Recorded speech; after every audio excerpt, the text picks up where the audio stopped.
Então, antes, vamos então fazer só uma apresentaçãozinha rápida de cada um de nós, beleza? Bom, vou começar. Eu sou Júlia, faço parte do Friends of Figma de Portugal, desde a época que eu morava em Portugal, que eu migrei para UX, desde lá do comecinho. Agora eu trabalho na Booking em Amsterdã, como UX designer, e participo da comunidade Vagas UX no Brasil também, com a frente do podcast, junto com a Amanda. E também faço outras coisinhas, escrevo no Medium, participo do Ladies UX, qualquer coisa relacionada à comunidade me gusta muito. Vai Amanda, tu. Bom, eu sou a Amanda, sou Product Designer, estou trabalhando na Softplan, comecei agora em março. Eu também faço parte do Vagas UX com a Ju e a Paula, e sou do FOF Rio de Janeiro desde o ano passado também. Então, assim como a Ju, tudo que envolve design eu tô dentro, e é isso. Bom, aproveitando o gancho... você vai falar? Pode ir, Paula, pode ir. Eu ia aproveitar o gancho do Vagas UX, eu ia falar também. Já pode aproveitar. Já faz o... Sim, meu nome é Paula, eu sou do Rio, mas eu moro há muito tempo no Nordeste, sou Product Designer freelancer, tenho mais ou menos 1 ano e pouco no freelancer, faço parte do Vagas UX junto com as meninas, com a Júlia e a Amanda. Eu sou recente no Vagas UX, eu faço parte da parte de newsletter do Vagas UX junto com a querida da Gabi, que está aqui também, Gabi Peron.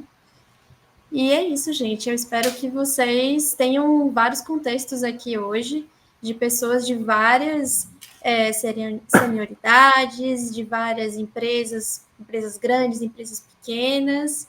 Vou deixar agora o Marcelo se apresentar. Oi, pessoal, tudo bem? Bom, eu sou o Marcelo, eu sou Senior UX Designer na agência, na Dentsu, aqui em Portugal, mas o meu time está em UK, na Inglaterra. Faço parte da comunidade do Friends of Figma aqui de Portugal, já vai fazer 2 anos já, e acho que é basicamente isso. Faço traduções de artigos no Medium também, mas agora eu estou focando mais no trabalho e no Friends of Figma, porque já ocorreu bastante tempo. É isso. Prazer de todo mundo. A parte do Medium é muito legal. É uma das coisas, assim, que sempre que eu penso assim, ai, meu Deus, eu estou fazendo muita coisa, mas o Medium é uma das coisas, assim, que, para mim, junto com, tipo, a comunidade do Vagas e do FOF também, que eu acho que a gente consegue gerenciar legal, mas, assim, relacionado a redes sociais, sabe? Eu acho que o Medium é uma das plataformas que deixa a gente um pouco mais confortável. Eu vou te falar que eu gosto do LinkedIn, mas eu sei que ele é tóxico para minha cabeça. Então, ele é meio que fases, né? Eu sinto que eu sou meio de fases com o LinkedIn. Tem hora que eu consigo me atualizar bem. Eu acho que o LinkedIn é ótimo para você se conectar com as pessoas, mas para emissão de opinião, virou um você Twitter. poder discorrer mais, enfim, eu me sinto mais confortável no Medium, mas o LinkedIn é, sem dúvidas, muito bom para conexões. Não, com certeza. De fato. Então, vamos lá. Vou compartilhar aqui a minha tela. E vamos entrar na nossa apresentação. Eu vou compartilhar aqui o link com vocês, que aí vocês seguem aqui a gente. Eu acho que eu vou botar para compartilhar só a aba, para não ter essa redundância.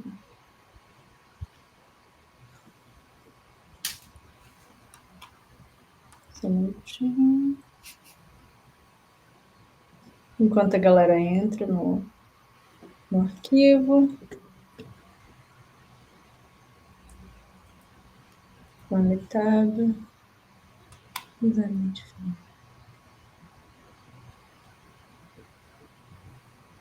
Boa. O meu atalho não está funcionando para limpar as tabs.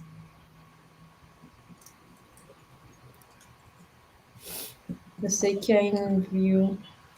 Mas eu vou deixar as tabs, porque eu sei que a gente vai usar a navegação em algum momento. Mas normalmente é o command ponto, né? E eu acho que na web, normalmente, não, de vez em quando dá um bugzinho. Tá, então vamos lá.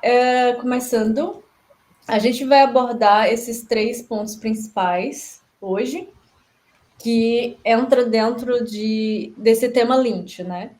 Eu acho que foi até um ponto que o Marcelo levantou, né, sobre, tipo, Lynch acaba sendo um pouco abrangente nesse sentido, porque a gente vai falar de tudo que tem a ver com organização do ficheiro, tamanho, performance, limpeza, tá? Achar todos os probleminhas que a gente pode consertar e deixar o nosso ficheiro melhor.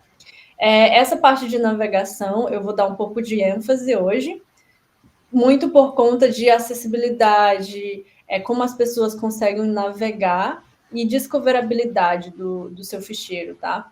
Então, partindo do princípio que você está trabalhando com mais pessoas, diferentes stakeholders na sua equipa, e aí tem também a galera aqui que vai me ajudar a trazer outros contextos, para quem trabalha sozinho como freelancer, para quem trabalha com um time um pouco menor. Então, a gente também trouxe essa parte de navegação para dentro do Lynch como uma forma de como é que você tem o melhor ficheiro do Figma possível, né? Para pessoas conseguirem navegar, conseguirem transitar, conseguirem achar coisas, né? Trabalhar bastante acessibilidade e discoverabilidade. Então, no primeiro momento, a gente vai falar disso, estrutura do ficheiro, navegação, colaboração com stakeholders e um pouco de prototipar ali o seu ficheiro para criar uma direção para as pessoas que entram no seu ficheiro pela primeira vez. Depois a gente vai falar um pouquinho sobre desempenho do seu ficheiro, né? Não sei se vocês já chegaram a receber aquele alerta de que o seu ficheiro está cheio, né? E às vezes você não consegue fazer nada, está todo travado. Então a gente vai entrar um pouquinho nisso, para ver como é que você pode separar seu material em diferentes arquivos, talvez usar branches, como é que faz uma limpeza manual e também automatizada usando plugins, usar versões, e fazer uma limpeza geral aí. E depois a gente vai falar um pouquinho também sobre preparação do ficheiro para entrega, que é basicamente o handoff. A gente vai falar um pouquinho sobre comunicação com o desenvolvedor e navegação. Esse bloco vai acabar ficando meio linkado com a parte de navegação, e aí depois a gente vem para a parte de desenvolvimento do ficheiro. Então, as 3 partes que a gente vai falar estão divididas assim, navegação, a gente vai ficar aqui uns 15 minutinhos, e vocês podem mandar perguntas no chat, que o Marcelo vai ficar dando uma olhadinha em todas as perguntas e vai trazer para a gente responder, tá? E aí, depois desses 15 minutinhos que a gente vai apresentar o tema, a gente para 5 minutinhos para responder todas as perguntas sobre esse bloco. Depois a gente vai entrar no bloco de entrega em handoff, e aí a mesma coisa, 15 minutinhos, depois 5 minutinhos de pergunta. E a mesma coisa para o terceiro bloco, aí vai ser um pouco maior, 30 minutos, que a gente vai falar de organização e desempenho do ficheiro. Beleza? Dúvidas até agora? Alguém quer falar alguma coisa? Nossa, tá lindo, eu acho lindo quando tem tanta gente assim com as tagzinhas no Canvas. Tranquilo? Vamos começar? Todo mundo conseguiu acesso? Eu tive um probleminha com a minha câmera, só para avisar.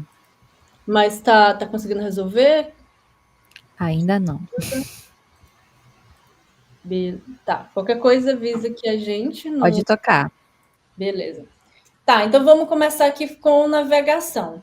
Essa parte aqui eu gosto de falar bastante, porque eu vejo muito designers que tratam o Figma como se fosse apenas a sua casa. Tipo, sabe o seu quarto bagunçado que ninguém vai entrar? E eu acho isso problemático. Eu acho que o designer tem que trabalhar desde o primeiro momento para a colaboração, mesmo que ele seja o único designer na equipe. Tá? Então, sempre prepare o seu ficheiro para colaboração com outros designers, com desenvolvedores, com o seu product manager, com outros stakeholders, com quem quer que seja. E também prepare o seu ficheiro caso outro designer precise tomar conta do seu trabalho, né?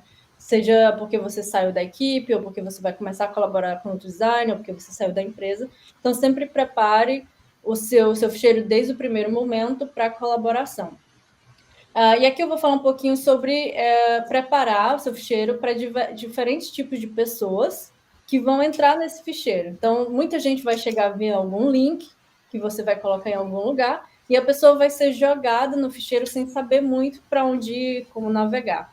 Eu sei que hoje muita gente, né, usa aqui as páginas como navegação. Então, coloquei aqui, por exemplo, você tem uma página que chama intro, uma página lá que chama processo de UX e outra página que chama handoff. Só que a gente sabe que na vida real, né, no dia a dia, esse ficheiro começa a ficar muito grande e você começa a ter muitas páginas. E aí você pode até tentar criar umas sessões, assim, uns blocos, mas isso pode ficar difícil de navegar para as pessoas que entram pela primeira vez no seu ficheiro, né, para encontrar as coisas. Então, eu tenho explorado essa forma, que foi a ideia de um colega meu da Booking, o Thiago Alves, e ele começou a fazer isso, de prototipar a introdução do ficheiro e a direção, e aí eu dei uma adaptada, e aí eu estou fazendo isso para todos os ficheiros desde então, que basicamente você cria pontos de entrada, né, para diferentes lideranças. Você pode criar entradas específicas para cada um, mas honestamente eu não vejo tanta necessidade. Eu acho que só o dev talvez precise de uma entrada específica ou mais direta. E aí você cria o storytelling do seu ficheiro como se fosse um projeto do seu portfólio, né? Como você normalmente vai colocar no seu portfólio, ou seja, o problema, o processo de UX, a abordagem, e aí você cria uma historinha, né? Então, todo mundo que entrar no seu ficheiro, ela vai chegar, normalmente a pessoa sempre chega ali onde você bota cover, né? Então, tem uma página que chama capa ou cover, e aí coloca do lado essa historinha. Então, agora eu vou mostrar para vocês um exemplo. Então, se vocês clicarem aqui no Playground, a gente vai ver mais ou menos como é que ela se parece. E aí depois a gente vai entrar no Play para ver como é que seria a navegação. Então, basicamente, a ideia é criar uma historinha lá onde você coloca a sua capa, né, seu thumbnail. Então, digamos que essa aqui seja a thumbnail.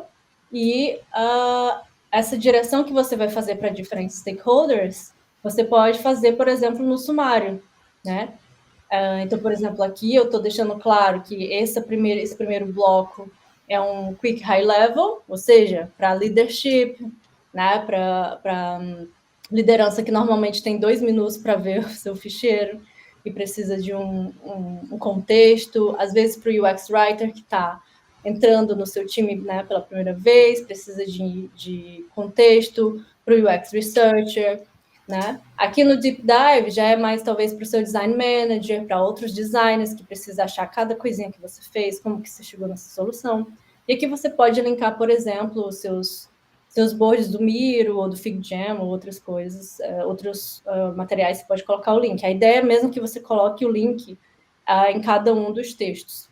E aí, por fim, um bloco que é delivery. É tipo, quem quer ver mesmo o resultado final, solução, entrega, versão. Se o produto, por exemplo, já foi publicado, né? Você pode colocar aqui as versões. Então, essa aqui, digamos que seria uma entrada para o developer, essa aqui uma entrada para o pessoal de UX PM e essa aqui uma entrada para leadership.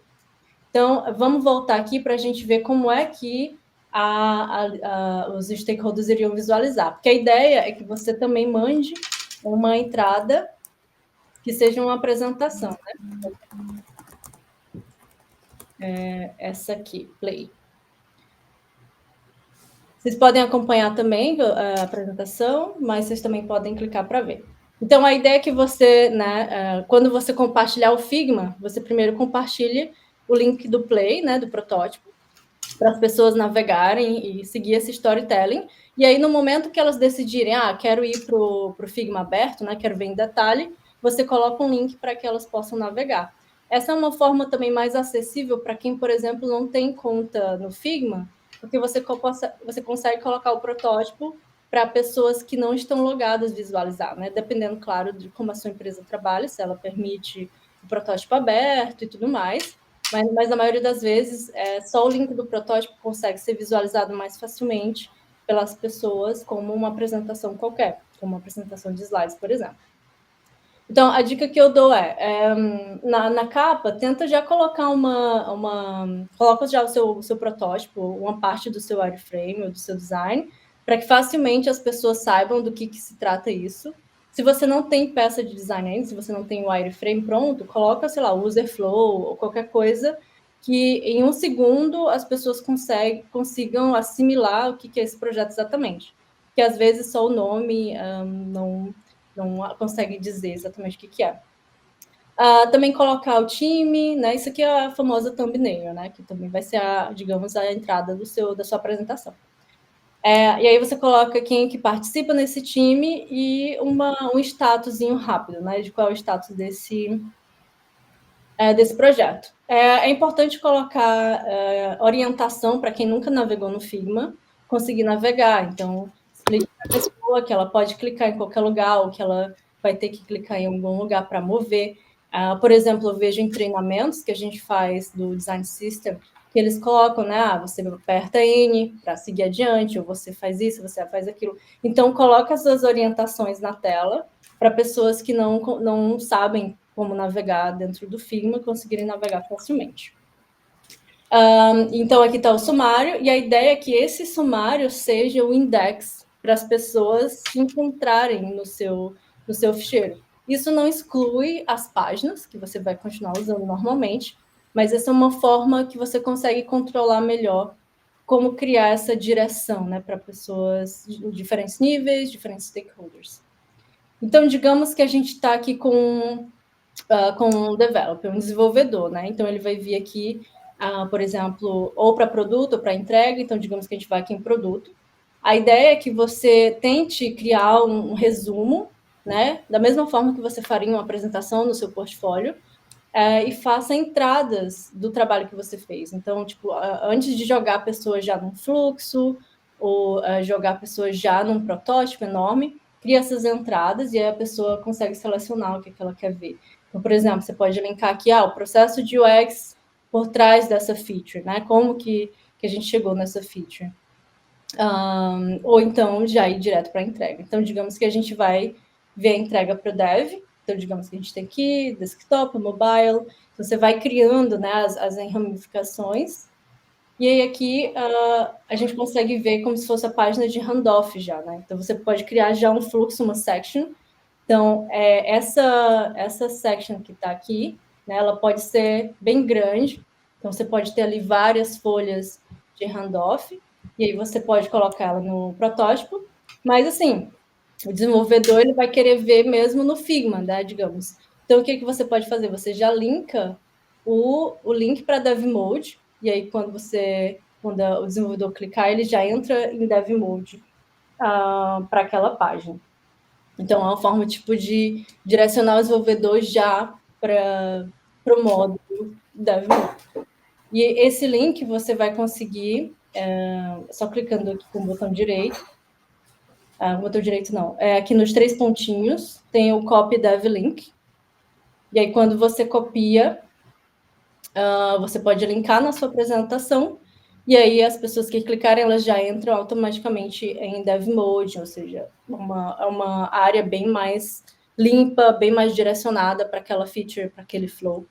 Então, é uma forma bem mais direcionada, né? Bem mais focada. Deixa eu ver se tem mais alguma... outra coisa interessante de colocar no handoff, porque, assim, você está fazendo um storytelling, e aí você vai ter lá o problema e tudo mais, mas ninguém garante que as pessoas realmente vão ver tudo isso. Então, para desenvolvedor, eu sempre coloco um sumário dos requisitos inteiros para aquela feature. Então, eu coloco tudo novamente, só que de uma forma extremamente resumida. Né? O que essa feature está tentando resolver, qual é o problema, se tiver, né, um escopo de como eles fazem hoje, como o utilizador faz hoje, ou qual é o status atual, qual que é a user need que está sendo atendida com essa feature que a gente está entregando, qual é a solução, né, que vai resolver esse problema, ou seja, que é a descrição dessa feature, né, as partes individuais dentro dessa solução e a métrica, como é que a gente sabe que isso vai ser sucesso, né? Então, tipo, num quadrinho pequenininho, você faz um resumo de todos os requirements tudo que o desenvolvedor precisa saber para ter contexto. Então, ele vai desenvolver isso sabendo como que você chegou aqui, qual é o problema que está sendo resolvido. E é interessante fazer isso para cada uma das soluções que você está entregando, certo? Eu acho que eu tenho mais, eu coloquei mais aqui, mais um exemplo. Então, vamos voltar aqui para o sumário. Se você for aqui direto para... Se você criar, por exemplo, um index só para desenvolvedor, né? Entrega para desenvolvimento, e aí você pode criar outro sumário específico para desenvolvimento, onde você consegue fazer ali cada uma das features, cada uma das páginas, ou cada um dos produtos, e aí você consegue criar um menu mesmo, sabe? Como se fosse um site, né? Que eu acho que isso que a gente não consegue fazer tão profundamente com as páginas, porque primeiro que você precisa ter muitas páginas e às vezes é só um componente bem pequeno que você precisa colocar. E dentro das páginas você não consegue criar essa granularidade, né, que um menu consegue. Então, basicamente, você está criando um index, né, um menu para as pessoas navegarem. E aí elas conseguem, né, navegar pelos produtos e tudo mais. Eu acho que a gente pode abrir para perguntas agora e dar uma olhada nas perguntas. O Rafael tem uma pergunta aqui. Ela está perguntando, Júlia, como vocês normalmente dividem os arquivos? Se é por funcionalidade, como é que é? Pronto. Rafael. Pronto. Rafael, isso realmente varia muito, muito mesmo. Assim, não dá para... Até hoje, tipo, eu já vi vários artigos e até escrevi um sobre isso, sobre essa divisão das páginas e dos ficheiros, mas cada projeto tem uma organização diferente, porque, assim, tem projeto que você precisa fazer um discovery muito grande. E aí, você vai precisar de um ficheiro só para a parte de UX, do discovery, do processo. Tem outro tipo de projeto que o produto já está publicado, já está live. Então, você vai trabalhar mais com controle de versão, talvez com sprint, né? Eu já trabalhei com equipe que cada página era uma sprint. Tem projeto que você vai ter um arquivo para cada versão, porque a equipe quer ter uma versão fechada, né, para cada versão que ela vai lançar. Tem projeto, por exemplo, o Marketplace, que é muito grande, e que tem, sei lá, 10 equipes trabalhando dentro do mesmo projeto. Então, você vai ter que criar um ficheiro para cada uma das equipes. Então, eu diria que, tipo, não tem uma solução. Eu já vi artigos no Medium, por exemplo, falando de todas as possibilidades, e, sei lá, eu contei mais de 10 possibilidades. Porque você pode dividir, por exemplo, por tecnologia, web e mobile, sei lá, um ficheiro para cada um. Você pode ter sobre versão, né? Versão 1, versão 2. Você pode ter um sobre legacy e o outro sobre vision. Entendeu? Então, eu acho que é muito da equipe, e você, enquanto designer, de entender, tratar os arquivos do Figma, os ficheiros, como um produto também de UX, sabe? Que você tem utilizadores, e aí você precisa entender como seus utilizadores consomem esses arquivos, né? E como você vai linkar eles, se é na sua sprint, se é mais focado em colaboração, né? Então, eu diria que realmente tem muitas opções. No meu caso, eu tenho duas opções hoje. Uma, eu tenho um ficheiro para o processo de UX, porque eu uso muito o Miro também, mas no Figma eu tenho um resumo de todas as etapas que eu faço, porque como eu lido com muitos stakeholders, o meu Miro é gigantesco, assim, então não dá para ficar andando com esse Miro para todo lado, né? Ele é muito uma workstation, uma área de trabalho. Então, eu tenho um Figma só para o processo de UX, onde eu coloco tudo, persona, user needs, user journey, papapá. Eu tenho um ficheiro para cada exploração que eu estou fazendo, e a gente vai falar um pouquinho sobre isso mais na frente, quando a gente falar sobre performance, porque realmente eu vi que não funciona deixar a exploração no lugar que as pessoas entram, né? Fica um pouco difícil comunicar que aquilo é exploração, mesmo colocando um monte de tag, um monte de coisa, e deixa o ficheiro muito pesado. Eu tenho um ficheiro só para a versão que está publicada do produto, ou seja, para que as pessoas, se elas quiserem saber o que está live, isso aqui está live, produção, aí tem um ficheiro só para o produto inteiro que está em produção. E as pessoas conseguem ver o changelog, né, quando essa versão aqui foi publicada, e se elas quiserem ver exatamente o que está em produção, para copiar aquela tela, ali é a source of truth. E aí, se você quiser interagir com aquilo, a gente faz um branch ou faz um arquivo de exploração. Mas, assim, é isso. Eu diria que é bem contextual e eu acredito que deveria sempre ser tratado dessa forma. Tem mais uma pergunta aqui, Júnior, do Camilo. Ver se você consegue ler. Em projetos que duram um tempo e evoluem durante esse tempo, como você mantém essas versões históricas? Boa.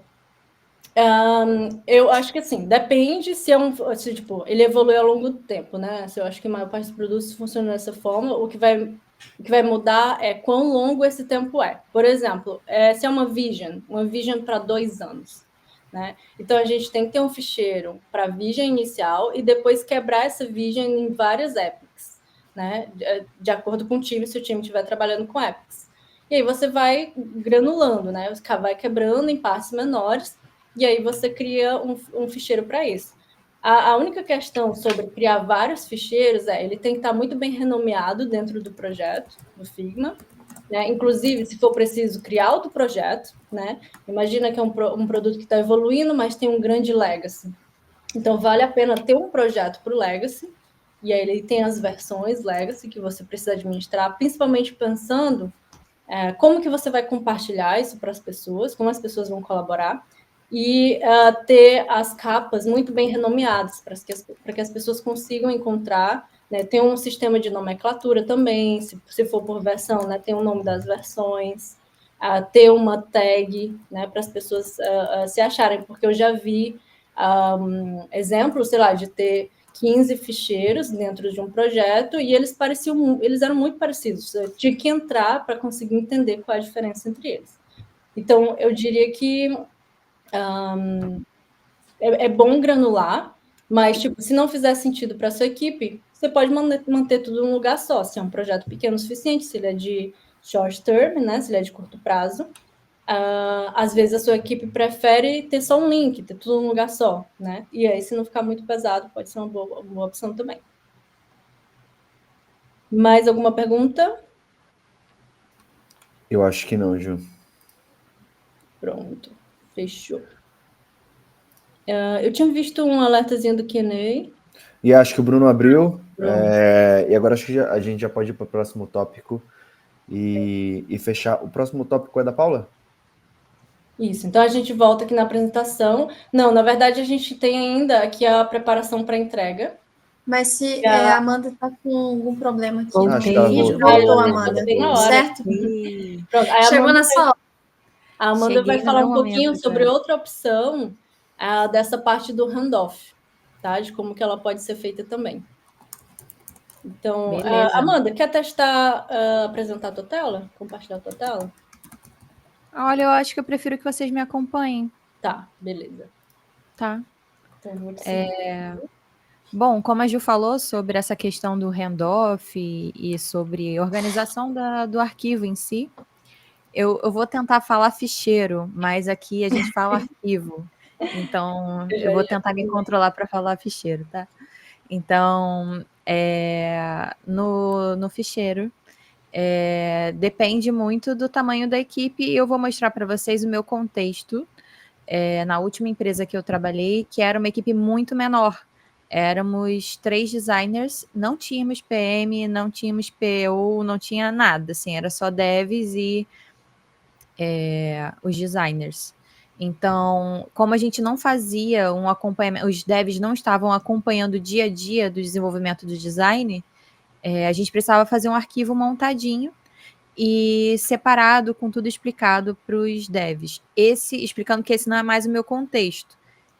Isso eu fazia antes e agora eu já trabalho numa equipe maior, já são times ágeis, é completamente diferente essa lógica. Mas eu quis trazer uma outra perspectiva aqui, para vocês terem uma ideia, né, de como é. Então eu vou lá para... Me acompanha aqui, é só clicar no botãozinho do Playground 2 e eu vou mostrar para vocês esse passo a passo aqui que eu criei naquela fase para tentar suprir essa demanda de handoff. Então, aqui, se vocês verem, tem alguns passos, né, como eu gostava de organizar. Nesse caso, eu gostava de começar, foi tipo aquele quadrinho que a Ju mostrou, só que ela já explicava mais sobre o problema, as definições e tudo. Aqui eu era mais específica só para as coisas de desenvolvimento. Então, se a gente trabalhava com sprint, dava uma resumida qual era o problema que a gente queria resolver, qual era a versão que a gente estava, porque, como a Ju falou, eu já trabalhava com um produto que já estava no ar, era um e-commerce, então a gente trabalhava com versões, e era versionamentos, então V1, V2, V3 e por aí vai. Justamente pensando em alguém que perguntou aqui no chat sobre como manter esse histórico, a gente fazia um por versão. Então, nesse caso aqui, eu peguei um exemplo de uma versão 2, e foi de um projeto específico que foi o novo modal de login daquele site. E aí, como ia mudar um pouquinho o fluxo de login, ia acrescentar aquela questão da chave de acesso por e-mail, eu preferi desenhar novamente o fluxo do usuário aqui, porque eu acredito que isso para desenvolvimento funcione bem, para eles visualizarem o que vai para o quê, o que vai para onde, qual botão faz cada coisa. Então, eu decidi montar em cada handoff de cada coisinha que eu passava, eu gostava de colocar os fluxos ali a serem seguidos, as árvores de decisão, possíveis erros para a gente planejar, até mesmo para a gente verificar se tinha faltado planejar alguma coisa, desenhar alguma tela, enfim. E eu gostava de trazer também essa questão da previsão da tela estática. Então, aqui é mais ou menos a forma como era a tela, né? Era na home. Então, assim que você clicava na home, no botãozinho lá em cima, ele fazia esse modal de login. E só para eles visualizarem mesmo essa questão de como ficava na tela completa. A home já existia, já estava em funcionamento, então só o que ia mudar seria o login. Então não precisa ter muito detalhado ali o fundo, né? Era realmente um wireframe. E aqui o que eu gostava de detalhar bem era todos esses fluxos aqui do modal em si. Então eu gostava de trazer a questão do login sucesso, login erro, a nova funcionalidade de chave de acesso, a nova senha, a questão de cadastrar uma nova conta sucesso e as mensagens de erro, e mostrando passo a passo de que cada um deles iria, e depois no final só ia mudar aqui a questão do header para que o usuário já estava logado. Então, uma mensagem de boas-vindas, enfim. Então, eu detalhava todo o fluxo para também facilitar os devs a visualizarem como que ficaria aquele fluxo lá inicial, como ficaria ele em telas. Então, era uma forma de detalhar. E aí, pensando que a minha antiga empresa, a gente não tinha um DS, a gente tinha um Style Guide um pouquinho robusto, mas ainda não era um DS, e eu cheguei numa fase de refatoramento na empresa, então eles estavam transformando a tecnologia, eles estavam saindo do Bootstrap 4 para o Bootstrap 5.0. A gente ia precisar mudar alguns formatos, tamanhos de botão, tamanhos de fonte. Então eu trouxe o detalhamento dessas novas inputs aqui, como elas ficariam selecionadas, mensagens de erro, sucesso, enfim. Esse detalhamento, é claro, que quando eles usam no Dev Mode, aparece todas as especificações, porque isso também era uma coisa que os meus devs já sabiam mexer no Figma, já tinham essa familiaridade com Figma e familiaridade com o Dev Mode. Então, eles não gostavam, isso é uma coisa muito engraçada, né? Eles não queriam tanto detalhamento de espaço, foi um pedido dos devs para deixar só as informações no Dev Mode. Então, aqui a gente deixa a tela mais limpa, só com uma parte mais visual mesmo de como ficaria. E quando eles clicam em cada item no Dev Mode, eles conseguiam ver a questão de espaçamento, o tamanho da fonte, os ícones, tudo isso dentro do Dev Mode. Então, foi um pedido e realmente a gente procurou fazer. Exato, assim, você deixa na tela só a questão essencial, mas isso depende de quem é o teu público-alvo, foi o que você estava falando. Quem é o seu stakeholder? O meu stakeholder sabia usar Figma e preferia dessa forma, então eu fiz dessa forma a pedido deles. E aqui também mais um detalhezinho do botão, enfim, eu gostava de detalhar os componentes e a parte de protótipo, como também ia ter uma nova funcionalidade no botão. Antes, nenhum carregamento vinha dentro do botão. Esse seria um carregamento novo. A ideia era colocar aqui uma animação para quando eles clicassem ver como que funcionava a animação. E aqui seria componentizado, eu não trouxe para cá porque, né, era da minha antiga empresa, mas a ideia era que o login fosse componentizado e quando eles clicassem também no componente, eles fossem para o componente original, eles já tinham essa noção também, tá? De go to main component, eles já tinham essa ideia. Então, era só mesmo para eles verem como a animação funcionaria e como teria que ficar na tela em funcionamento. Então, essa era a forma de organização que eu trazia para o meu handoff, pensando numa equipe com poucos designers e mais devs, assim, era voltado mais para o desenvolvimento mesmo. Eu acho que isso é legal que volta para o tema que a gente está falando de navegação, né? Você criar um flow, uma jornada para que essa pessoa que vai desenvolver, ela consiga se localizar, né? Ao invés de ser só lá a folha de handoff, né? Que está ali o Where for Dev, ter ali o fluxo, ter um sumáriozinho de informação para essa pessoa. Então, eu acho que é uma forma até de, tipo, de pensar no seu ficheiro como um produto de UX também, onde você pensa quem é o utilizador, né, qual vai ser o caminho que essa pessoa vai seguir. Você sempre pode mandar o link direto, né, para o desenvolvedor, mas eu acho que, no geral, falta contexto, e é legal fazer um caminho guiado para as pessoas no Figma, e eu vi que isso tem funcionado muito bem. Sim. E um ponto também que eu percebi, desculpa, ela deu o exemplo de que os devs que trabalham com ela preferem que não esteja tão detalhado porque eles já estão acostumados com o Dev Mode e vai depender muito de equipe para equipe. Então, tipo, às vezes o dev precisa daquilo um pouco mais detalhado. A cada dia que eu tenho visto pessoas falando sobre isso, sempre depende muito do contexto. Hoje em dia já não tem mais tanta resposta exata para todos os contextos. É mais tipo, ver como a sua equipe funciona, ver qual a jornada, igual a Ju falou, faz sentido para o seu dev, para a pessoa que você está colaborando, e mantém consistente, eu acho. Com certeza. E antes de fazer tudo isso, a equipe de design, a gente fez reuniões com os devs e vamos lá, vamos sentar, vamos conversar, vamos tentar planejar aqui o que seria melhor para todo mundo, porque tinha muito retrabalho.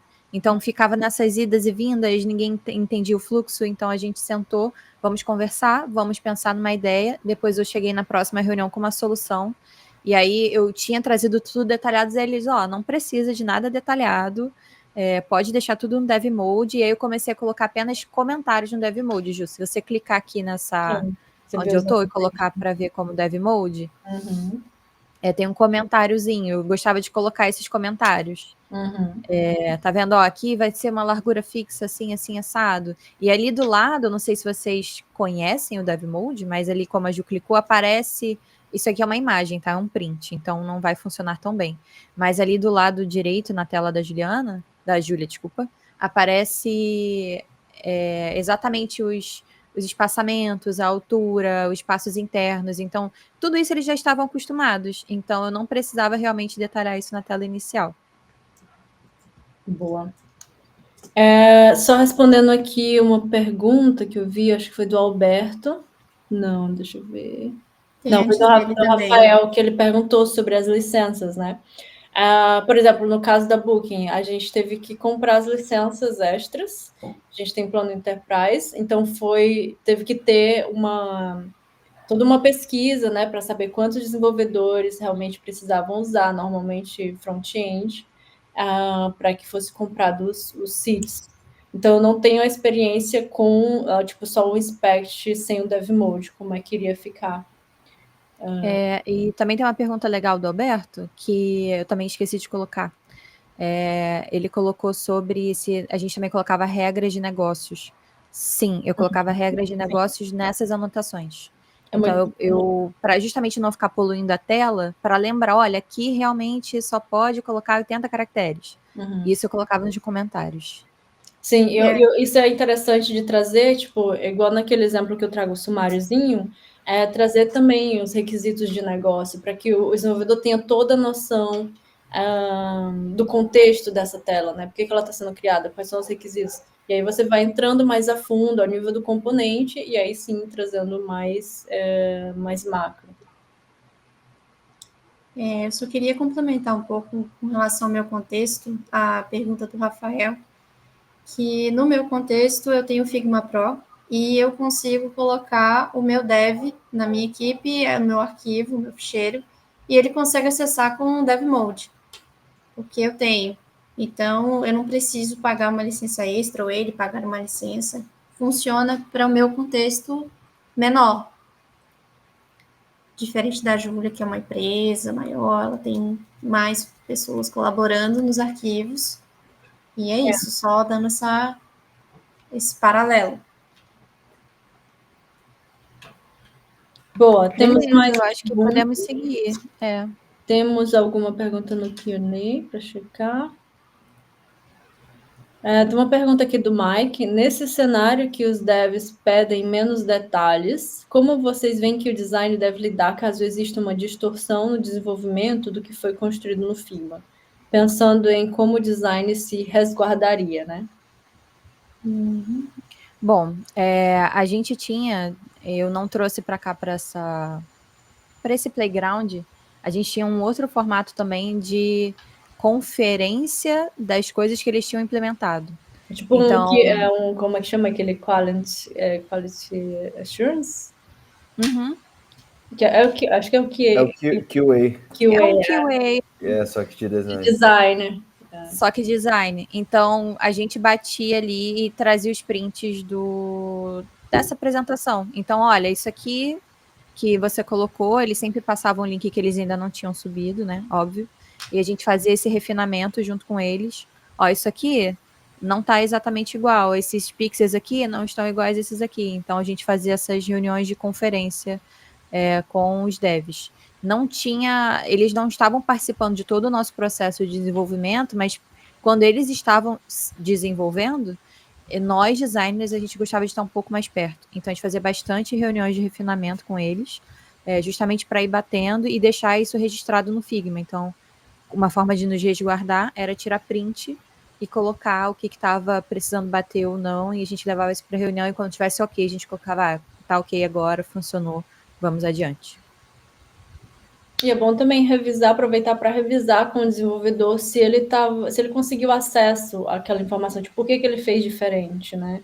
Era uma questão, sei lá, do componente do design system que tinha que modificar e você não mencionou isso, ou é porque realmente ele não achou aquela informação e talvez você... Uma coisa que eles tinham muita dificuldade era fazer animações. Uhum. E aí as animações geralmente não saíam muito como a gente tinha planejado. Eu acho que a gente, designer, a gente se empolga um pouquinho com as animações e interações dentro do Figma, que eu gosto, acho legal, acho que enriquece muito o nosso design, eu não acho que estejamos errados, mas a gente também tem que ver até que ponto os nossos devs conseguem fazer. É interessante até ter uma conversa com eles antes sobre que tipo de animação eles sabem fazer, né? Eu sei que tem desenvolvedor que sabe fazer animação com SVG, já tem outros que não.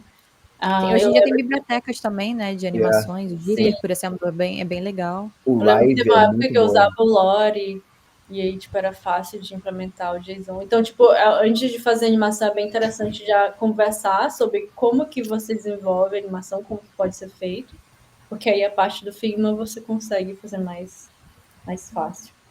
Exato. Boa, vamos então voltar aqui para a nossa apresentação. Não tô no Mode. Acho que se clicar no link vai, Ju. Eu cliquei lá, mas não... Pronto. E agora a gente vai falar um pouquinho aqui sobre o terceiro bloco, organização e desempenho do ficheiro. A gente já falou um pouquinho meio que disso, mas só para entrar um pouco mais nessa parte de organização, é interessante você ver em que momento você precisa dividir os seus arquivos, seus ficheiros, tá?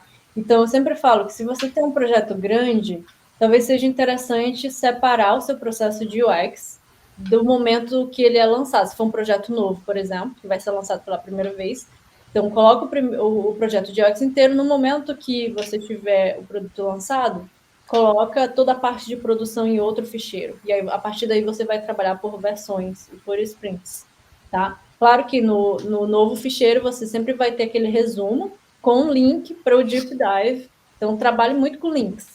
tudo muito bem linkado. Então, por exemplo, esse aqui é um modelo que eu uso na Booking para o processo de UX, né? Então, aqui onde eu tenho o intro, é onde eu faço aquela apresentação que eu mostrei para vocês, aquela apresentação guiada, com o protótipo, com o play, que as pessoas conseguem entrar e navegar. E aí, research, roadmap, é muito importante, eu até coloco o roadmap mais em cima, porque no meu cenário é muito importante, as pessoas, elas sempre vão checar o roadmap. Aí, discovery, a ideação. Então, vocês veem que eu vou de cima para baixo. Hoje, eu sigo fazendo assim, discovery, ideation e depois a parte de exploração no final, que eu quero sempre que as pessoas comecem pelo problema. Mas, quando eu estou trabalhando já com o produto que já foi publicado, eu começo de baixo para cima, né? Então, a última versão está sempre em cima. Tá? Dessa forma funciona para mim, mas, claro, façam os testes de vocês. Amanda, tu quer falar um pouquinho do teu exemplo aqui? Só para trazer também que agora na minha atual empresa, meu atual contexto, a gente gosta muito de fazer todo o discovery fora. Então, a gente não costuma trazer para o Miro. A gente usa no Miro e não costuma trazer para o Figma. Mas eu achei bem legal essa sua ideia, né, de trazer tudo, mesmo que resumido, para dentro do Figma. É o resumo, com um link para o Miro. Porque no Miro, tipo, eu tenho um board gigante de um workshop, por exemplo, de ideation, sei lá, com 30 pessoas. É um board que tem, sei lá, exatamente 200 post-its. Você olha e você não consegue exatamente. tirar nada daquilo, a menos que você vá board por board. Então, o que eu faço no final do workshop, eu tenho o sumário, eu tenho qual foi a conclusão, qual foi o método usado, quais foram os stakeholders, essa aqui foi o resultado. Aí eu trago essa conclusão e coloco aqui. Que as pessoas que estão no Figma, elas não precisam ir para o Miro para entrar em todos os boards. Então, faz essa conexão. Então, aí nesse caso, eu trouxe o exemplo justamente desse meu antigo contexto, onde a gente colocava que lá o processo de pesquisa não era tão grande, então cabia tudo ali nessa parte de UX, tanto o UX e o wireframe a gente trazia aqui para baixo, e também conversando com os devs, eles não queriam ficar scrollando tanto assim para encontrar, eles já queriam bater o olho e visualizar logo, então foi aí que a gente trouxe a ideia de trazer para cima. Isso. Tanto os versionamentos, como o handoff, como aqui em cima dá para ver, né, feedbacks e melhorias, é justamente aquela parte que eu falei que você ia batendo com o teu dev, o que você tinha desenhado, o que ele tinha implementado, então justamente... é o trabalho mais recente, né, ficar em cima. Mais recente, mais em cima. Perfeito. Outro ponto aqui que eu também faço bastante é levar todas as explorações para dentro de branches ou de outro ficheiro, né? Aqui eu não vou conseguir mostrar para vocês as branches, porque ele vai pedir um plano pago, mas eu posso mostrar, deixa eu ver se vai aparecer, compartilhar entire screen, pronto.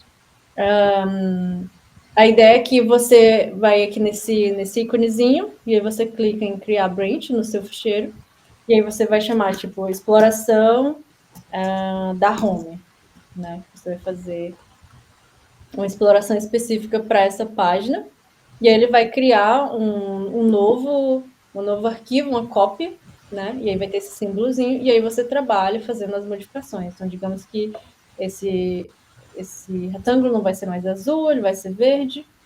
E aí, depois que você termina as suas explorações, você vem em Review e Merge. Outra coisa interessante é que, tipo, se houver alguma mudança no arquivo principal, e digamos que aqui agora vai ser vermelho, vai aparecer um alertazinho de que vai ter modificações no arquivo principal.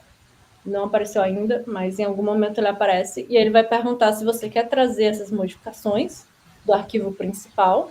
Isso é interessante para quem trabalha com muitos designers, com equipes diferentes, né?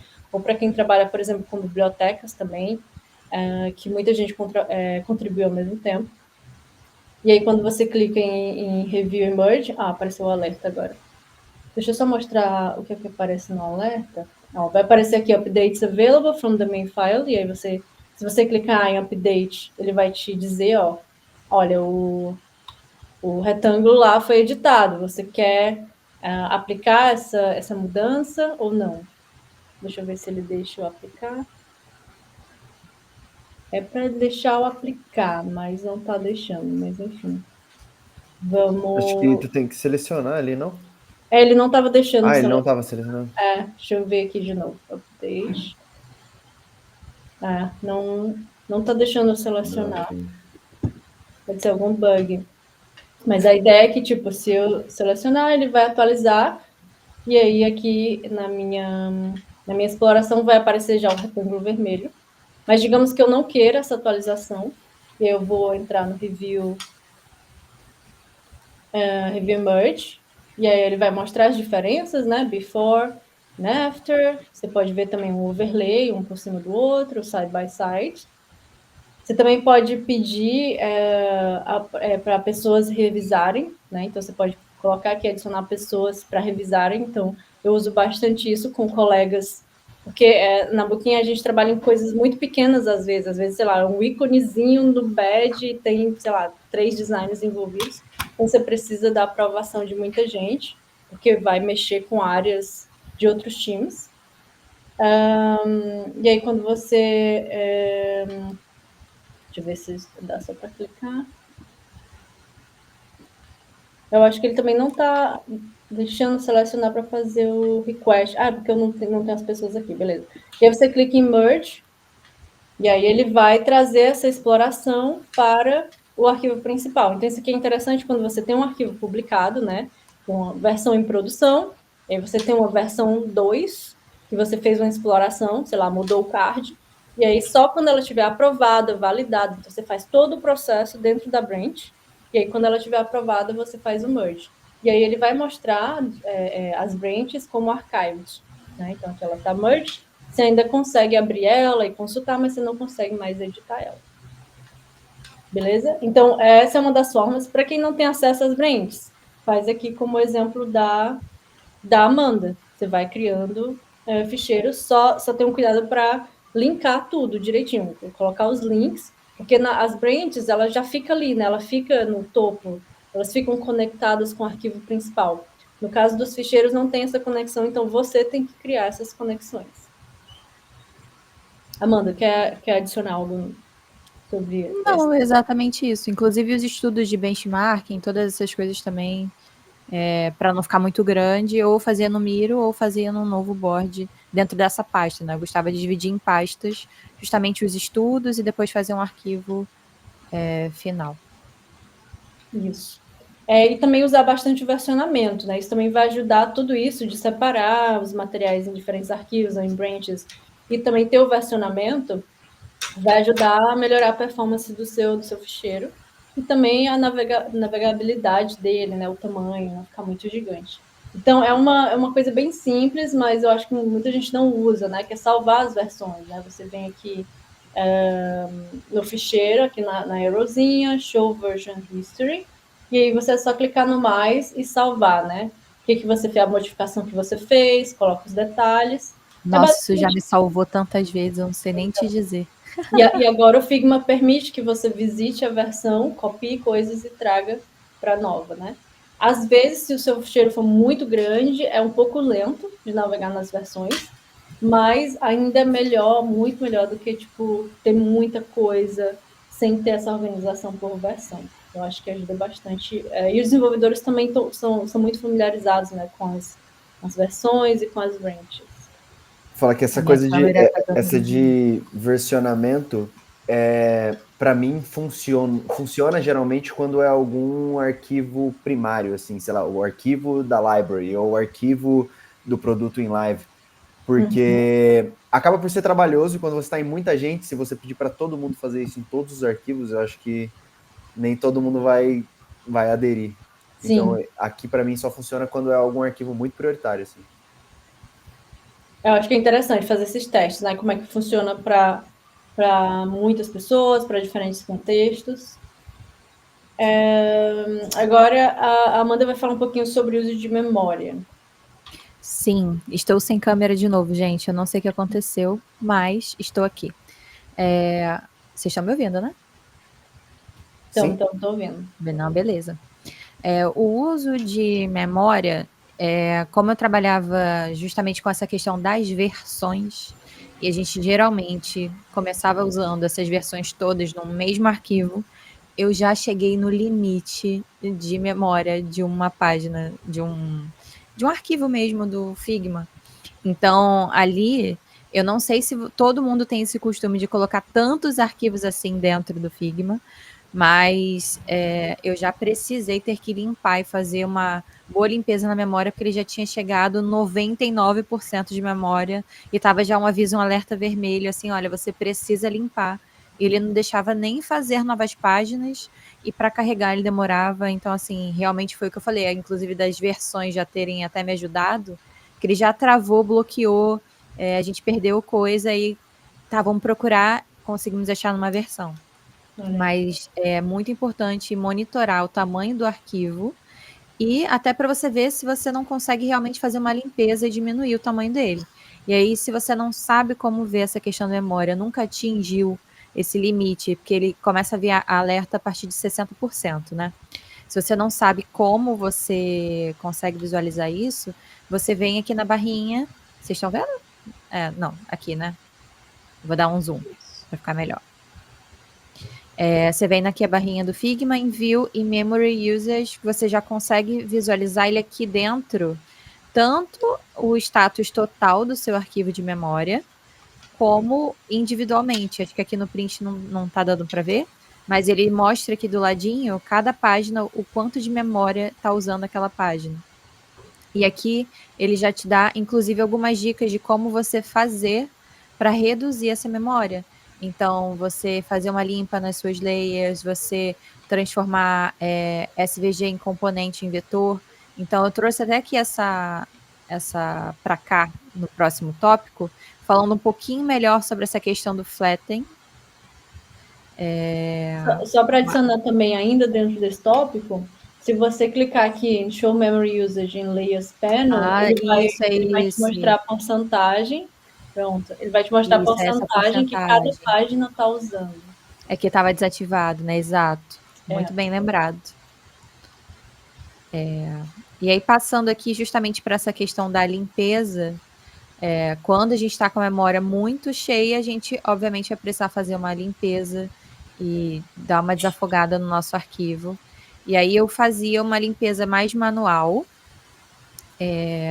selecionava, né? Vinha aqui em selecionar tudo, ou selecionar, escolhia, por exemplo, aquele meu login, meu modal de login. Clicava nele e colocava Ctrl P para pesquisar.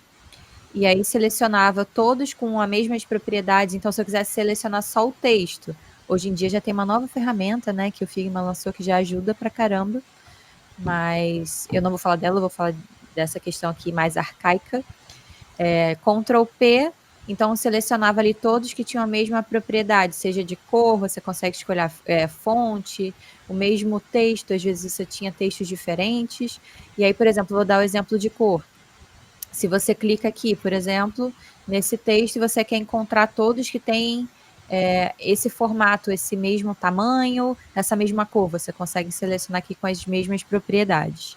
E fazendo essa seleção, é onde você consegue encontrar também erros de livraria, né, de library, que aqui nesse caso eu peguei um dos arquivos antigos do meu trabalho, onde selecionando tudo, eu também consegui identificar quais que não estavam com as cores dentro da biblioteca. Então você pode ver que tinham 21 dentro da livraria, né, do library, mas tinham 45 fora. Então isso aqui é surreal, a gama de cores que você precisa também ajustar. Então, fora a limpeza de tamanho e de redução ali do tamanho do teu arquivo, você também tem que fazer uma limpa ali para verificar tudo que está certinho dentro do teu Style Guide ou do teu DS, enfim, e principalmente cores, gente. Isso aqui foi assustador. Quando eu me deparei com essa situação, a gente teve que correr atrás para poder organizar e colocar tudo dentro do padrãozinho certinho. E aí, falando mais uma vez aqui sobre a questão do tamanho, eu trouxe aqui um exemplo do Flatten Mode, vocês estão me acompanhando? Acho que não, hein? Aqui. que aqui nesse caso, ele dava até uma dica para você, por exemplo, você já tem uma logo, você vai fazer uma logo aqui dentro do Figma.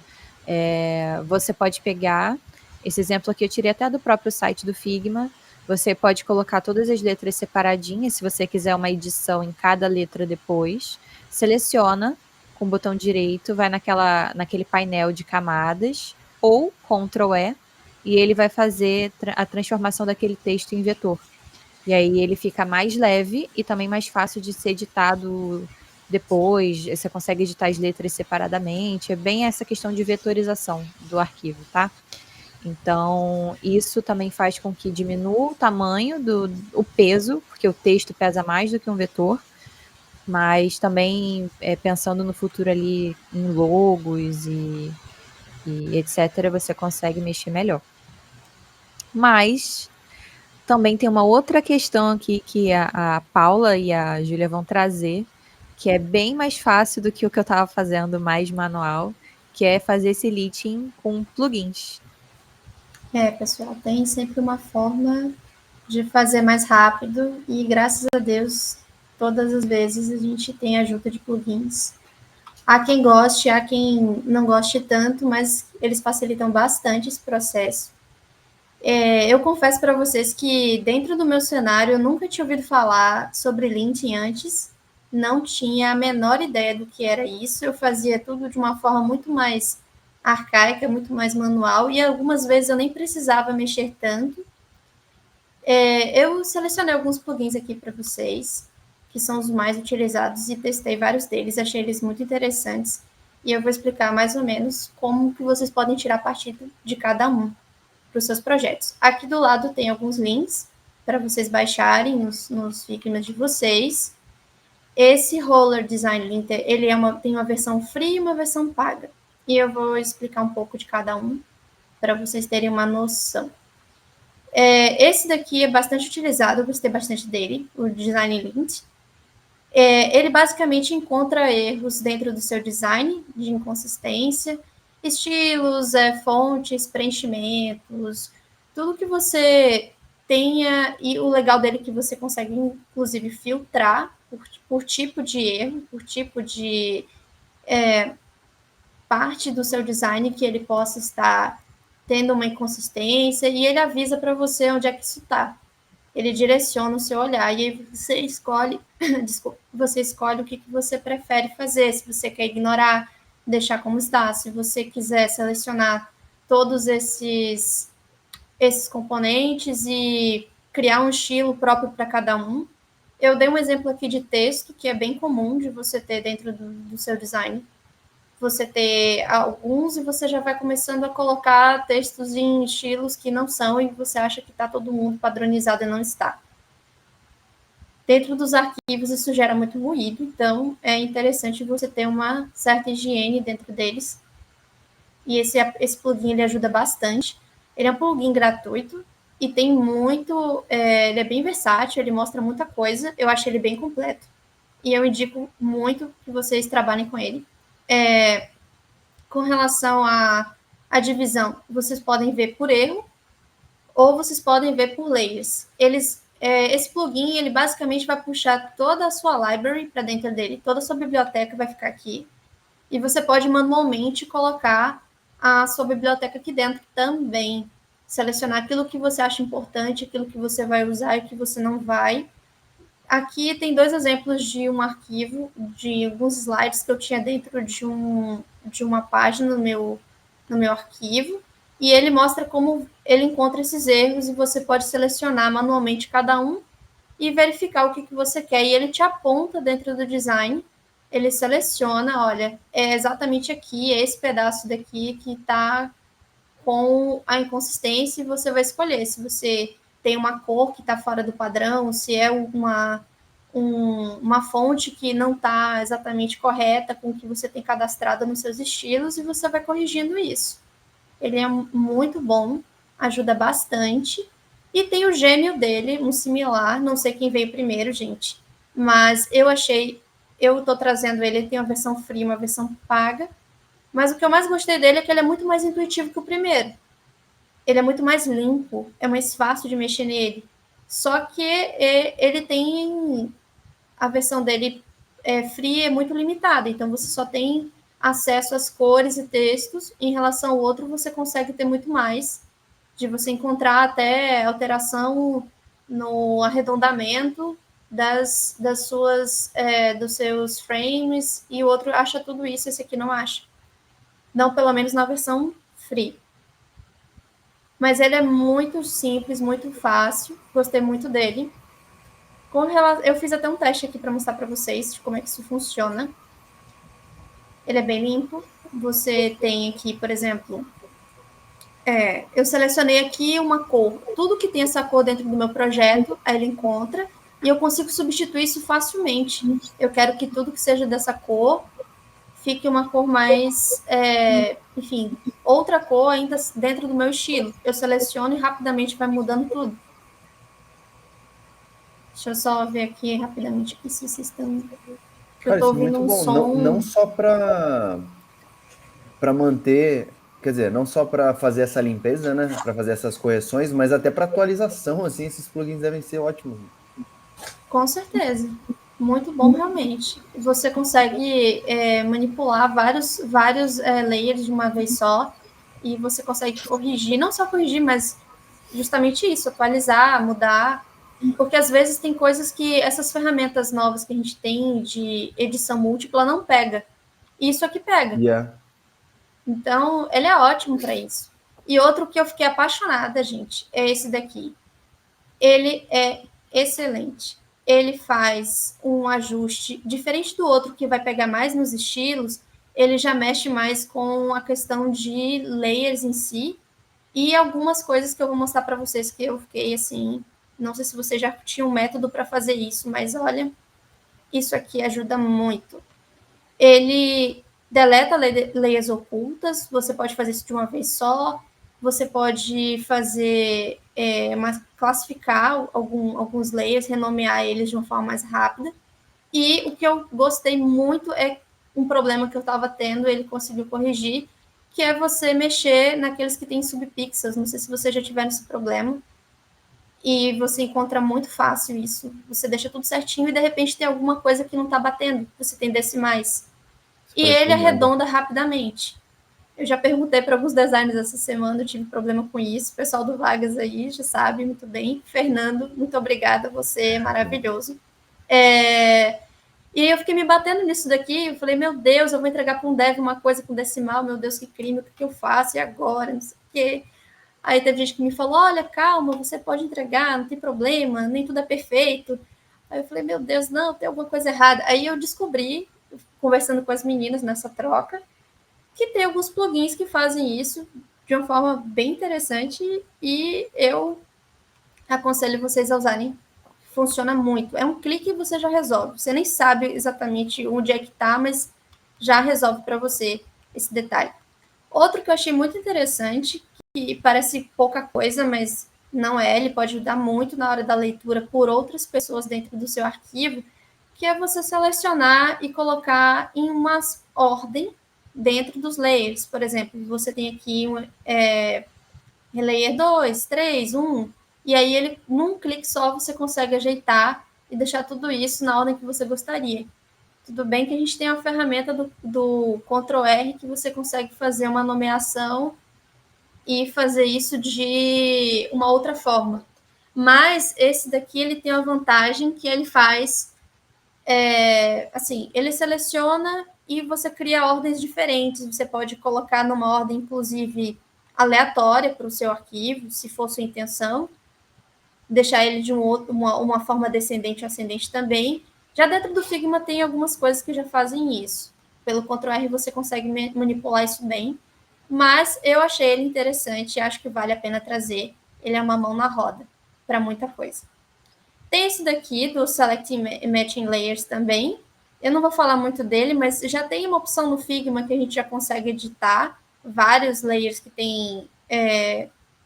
estão colocados com o mesmo título, nomeados da mesma forma, e você consegue manipular ao mesmo tempo. Já tinha um aplicativo disso, um plugin, mas tá aí para quem quiser. Ele deve fazer algumas coisas além também, e acho que vale a pena testar. Esse é uma funcionalidade já built-in dentro do Figma, e a gente deixou aqui o link para vocês verem o playground dele, se vocês quiserem ver todas as possibilidades. Fica aqui o link do playground. Uhum. E eu vou só complementando das meninas, a forma como elas organizam. Voltando para o meu contexto, eu sou freelancer e eu trabalho, no momento, os meus projetos têm sido sozinha.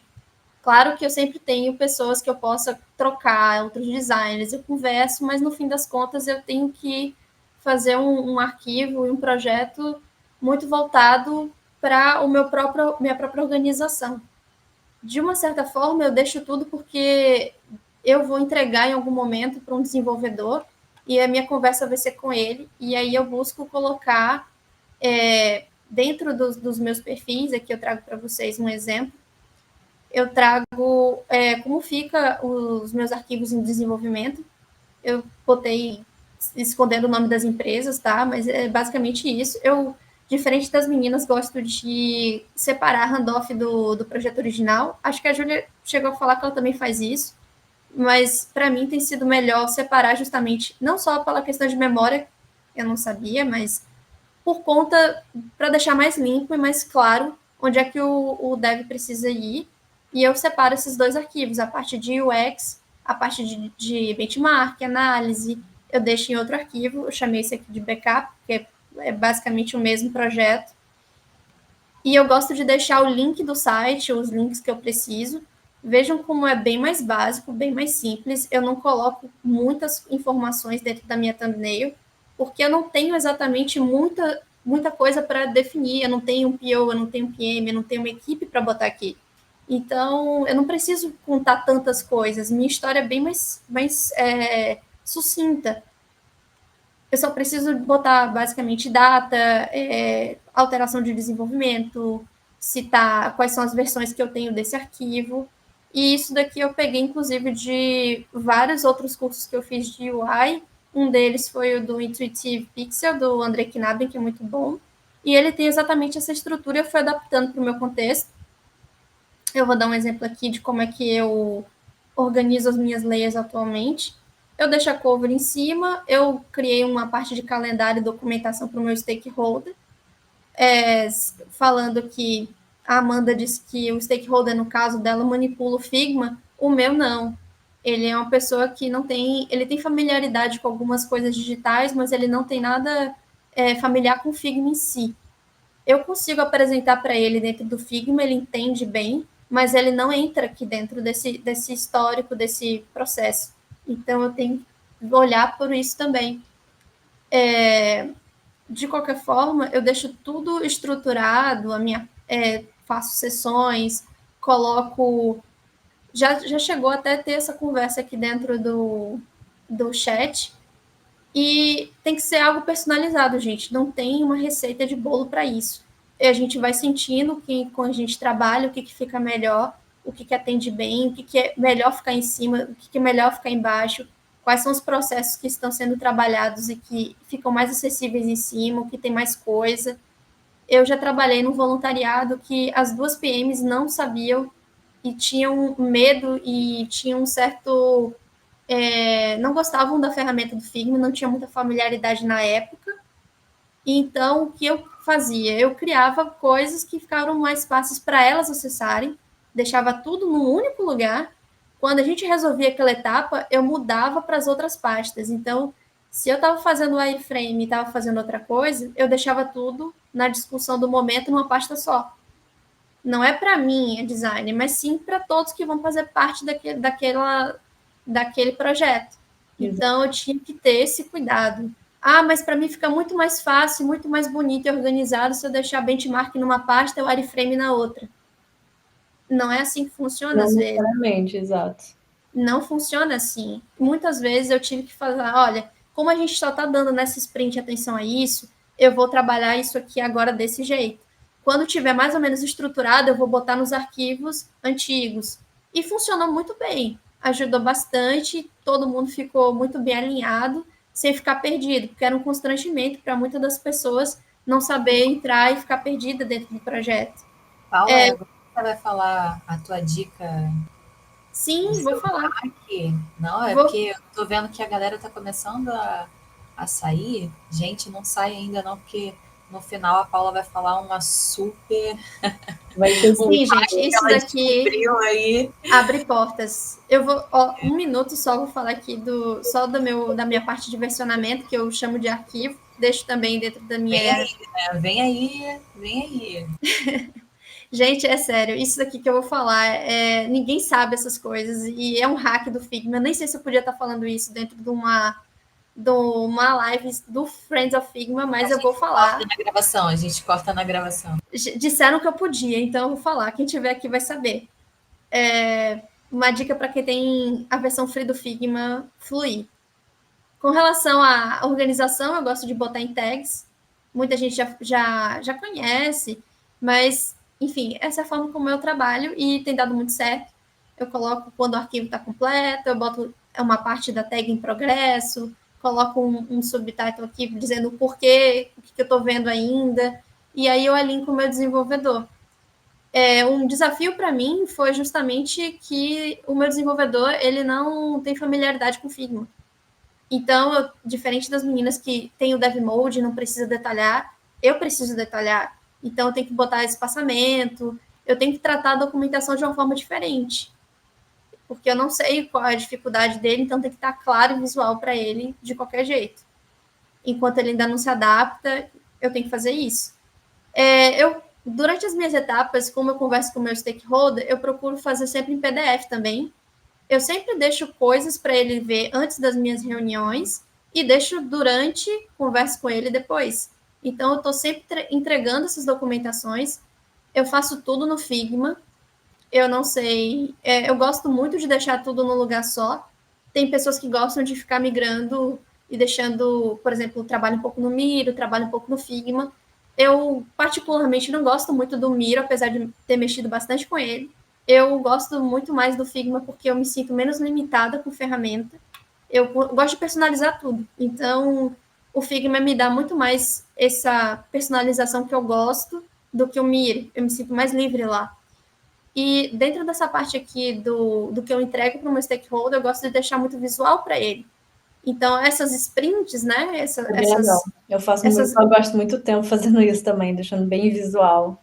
Sim, é maravilhoso. O meu delivery aqui é todo assim, olha, essa semana de fevereiro, esses foram os dias que não foram dias úteis, e durante essas semanas eu vou trabalhar dessa forma, eu vou mostrar isso aqui, na semana 1, na semana 2, na semana 3, e aí eu vou mostrando para ele como é que vai seguir, porque ele não tem obrigação de saber os nomes que eu sei, o técnico, ele tem que entender o que vai ser em cada entrega e o porquê existe.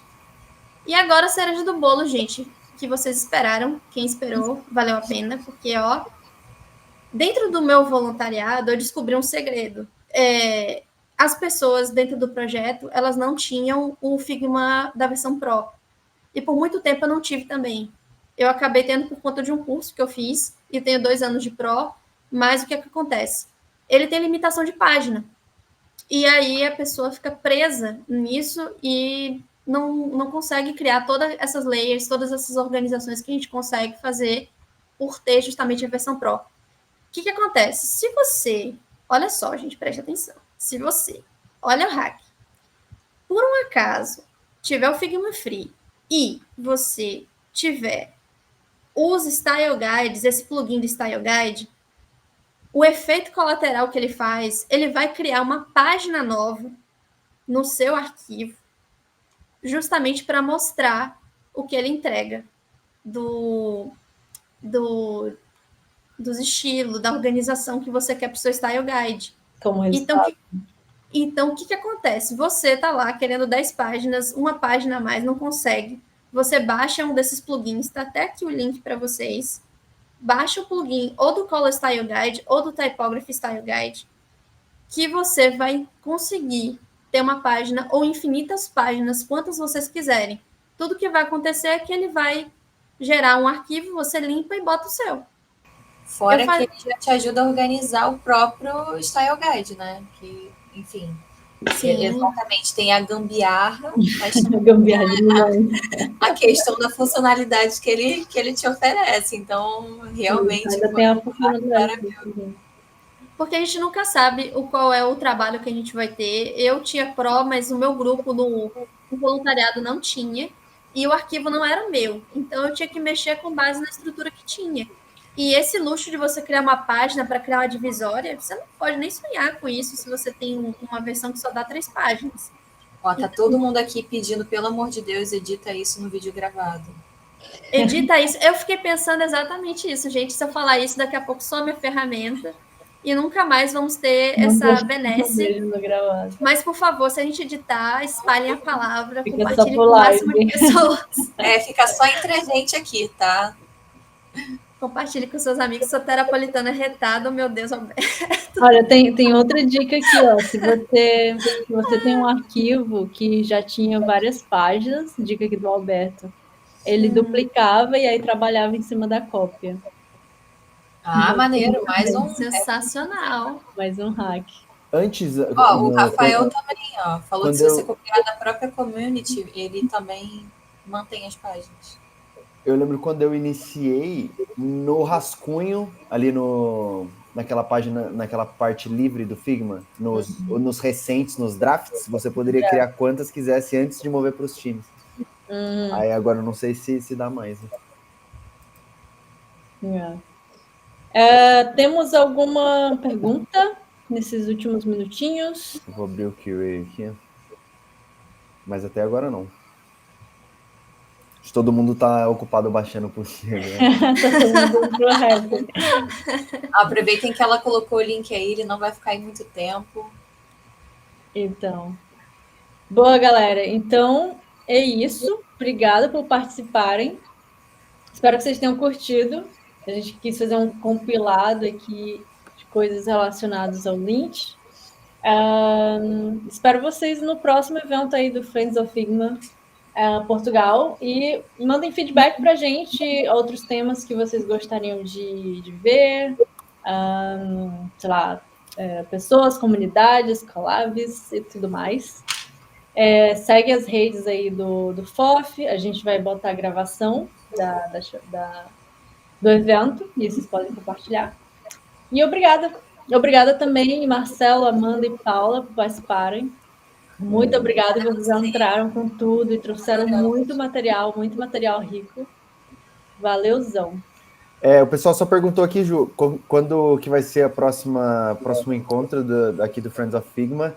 Eu não sei se já tem, a gente já está definido as datas dos próximos encontros? Eu acho que só do Dr. Figma, né, que vai ter umas sessões. É o próximo dia 16, não é? Olha, quem for do Rio vai ter um evento no FOF do Rio.